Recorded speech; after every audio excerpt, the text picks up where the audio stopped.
Just to learn more about you, how did you personally started to get to know arXiv? I'm a scientist. I do all kinds of science. My background is mathematics, and I use that math in many fields of applications, which are related to computer science, to operations research, to it also involves some physics and other areas. And I've been reading papers on the arXiv at least 20 years. Some papers which were amazing advances, like probably the biggest theorem of the 21st century in mathematics, the Poincare conjecture and the geometrization conjecture, and which leads to the Poincare conjecture in three dimensions, has only been published on arXiv, actually. Uh, there have been many elaborations, but the Right. publication by Gregory Perelman is only there.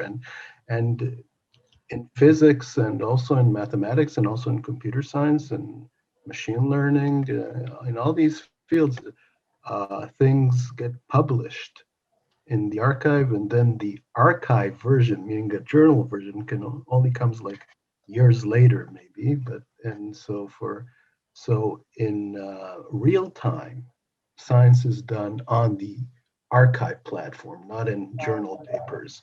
So you think that when as people at the Simons Foundation decided to support arXiv, was there any, like everyone was immediately on board? The Simons Foundation, I can say a little bit about it. It's a foundation founded by Jim and Marilyn Simons. And Jim Simons is a mathematician and he has papers on the archive. It's a foundation by scientists for scientists. Hmm. And so we're not only financial contributors to arXiv, it's just our way of giving back because the research division, which has more than 200 researchers by now, the Flatiron Institute, uh, most of its research findings are published on arXiv. And the staff in the grant giving part, like MPS, the Mathematical and Physical Sciences Division, which is the division responsible for supporting arXiv within the foundation. Uh, all the academic staff there are mathematicians, physicists, computer scientists. So we all have papers on the arXiv, and we all use the arXiv also to do the tracking of science, which is a central part of what the foundation does, because if you're going to give grants, you have to know what's happening. Right. So Archive, even just by the number of article, is expanding exponentially years over year, and therefore we need always more resources to maintain and improve the infrastructure. So, do you have any advice on how to convince also other foundations and other possible funders to support Archive? another thing that maybe is special about the relation between the Simons Foundation and arXiv is that,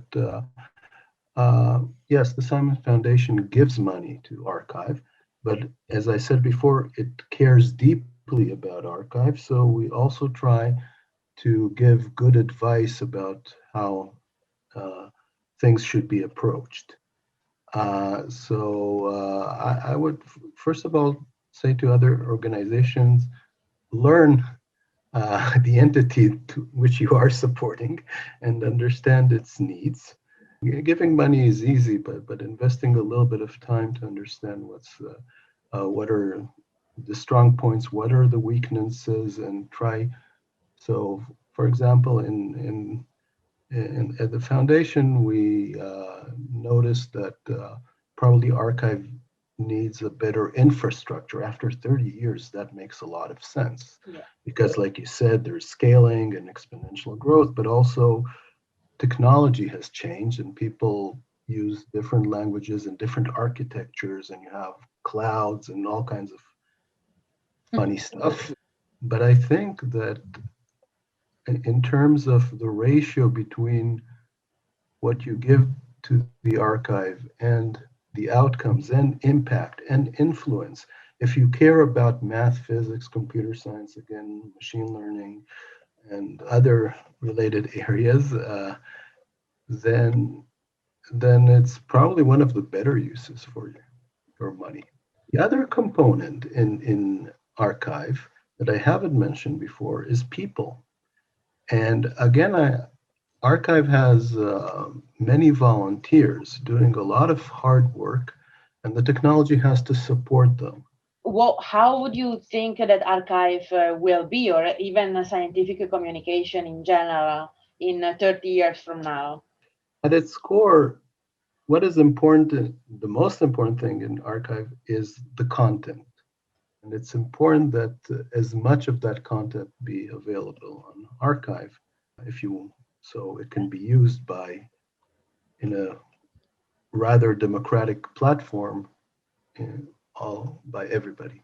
Do you have anything else you would like to add? Sure, that happy birthday, and I wish, okay, like anybody, that you'll grow old until you reach 120 and have a happy life as an organization.